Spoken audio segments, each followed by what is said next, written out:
Welcome to the greatest news network according to me, myself, and I. July has been a wild ride, and we've got news that'll really shock your eyes. I'm Brian Phillips, and you're watching the goddamn news!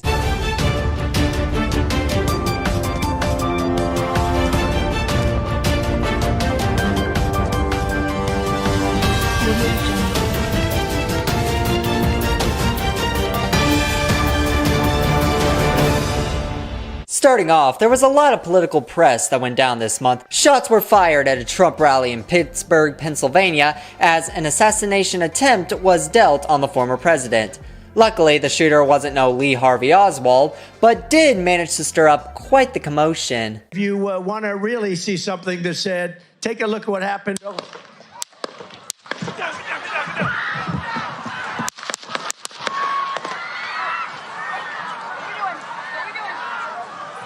Luckily for Trump, he was wearing his plot armor and will continue his campaign for the 2024 presidential election. Following that, President Joe Biden has dropped his re-election campaign after a term that, without exaggeration, will put him down as #1 for the worst US president of all time. President Biden has endorsed Vice President Kamala Harris as a nominee for the Democratic Party, so there is a chance he won't hold that title for very long. Even if Biden didn't drop out, the end result was always going to be either voting for a turd or a piece of shit. The 2024 presidential election is like being constipated. It's gonna be long and painful. Let's check in on Harry and see how he's coping. I thank President Biden and Vice President Kamala Harris for their leadership over the past 4 years. Man, shut your bitch ass up. A persistent rumor has been following JD Vance, as many people believe he's guilty of having sexual relations with a couch.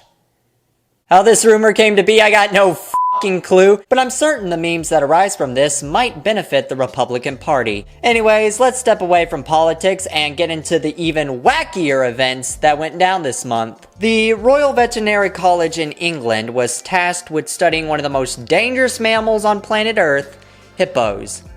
I have no idea what the initial research was supposed to be, but apparently from their extensive study, they came to the conclusion that apparently hippos can fly.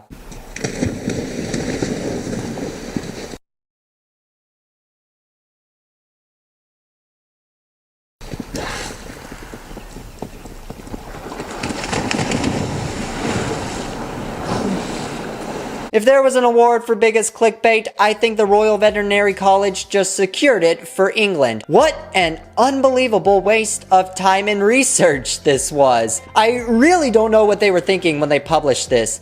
I'm sure y'all are probably confused because it was such a split-second blink-and-you-miss moment, but thankfully The Guardian put the video in slow motion so that we can see the hippo wasn't touching the ground for a split second. When did we stop calling that jumping? I can't help but laugh at this because they made it out like it was some kind of groundbreaking discovery.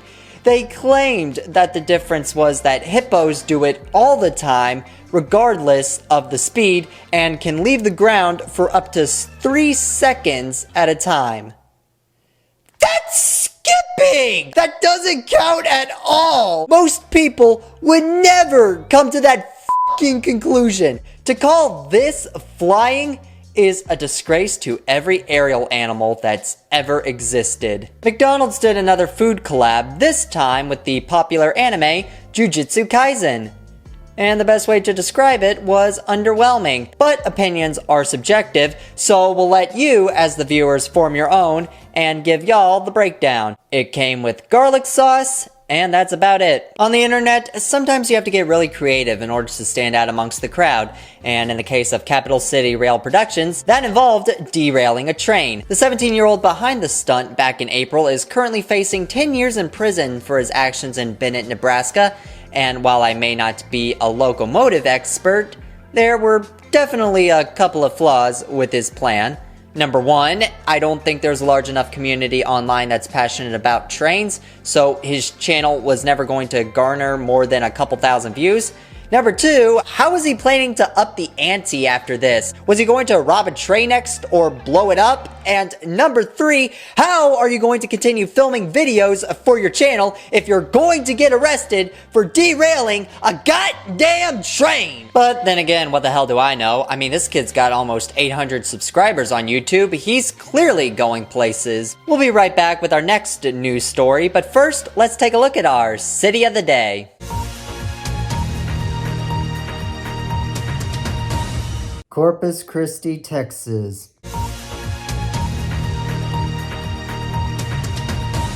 Deadpool and Wolverine released this month and is breaking numerous records in the box office, including having the 5th largest opening weekend in MCU history and grossing more than the Marvel's entire theatrical run. If you had asked me a month ago if I thought this movie would be a success, I'd tell you I wouldn't hesitate to watch it so you don't have to. But nope, turns out when you have a compelling narrative and likable characters to accommodate it, what you get is a damn great movie. A couple weeks ago, every major piece of infrastructure failed around the world and unanimously received a blue screen of death. The cause of this was a critical error with Windows, and the result led to every large business being useless for a couple days. This included airports being inactive, billboards advertising technical errors, hospitals not being able to use their equipment. Basically, one company failed to do their job and resulted in everybody else not being able to do theirs because everything was offline. And our final story, the 2024 Summer Olympics are in full swing at Paris, France. Here to give you the rundown of this is unofficial sports anchor Damian Scott.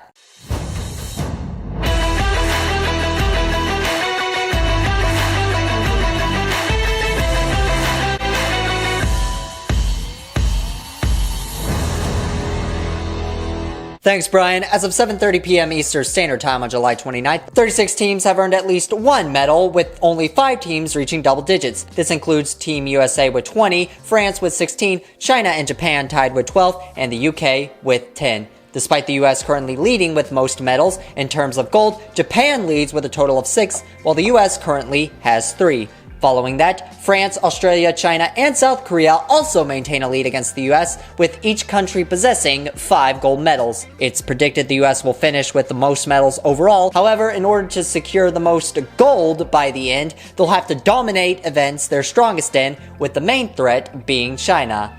With all that said, let's go Team USA! Thanks, Damien. Well, that pretty much wraps things up in the month of July. We've covered a lot of drama on the channel this past month, but we saved the best for last. GDM will continue to cover all the events we missed over the course of each month or so, and as long as the world keeps being crazy, we'll continue to put a smile on y'all's face. Thank you all for watching. Make sure to leave a like and comment down below and show your support for the channel. I'm Brian Phillips, and this has been The Goddamn News.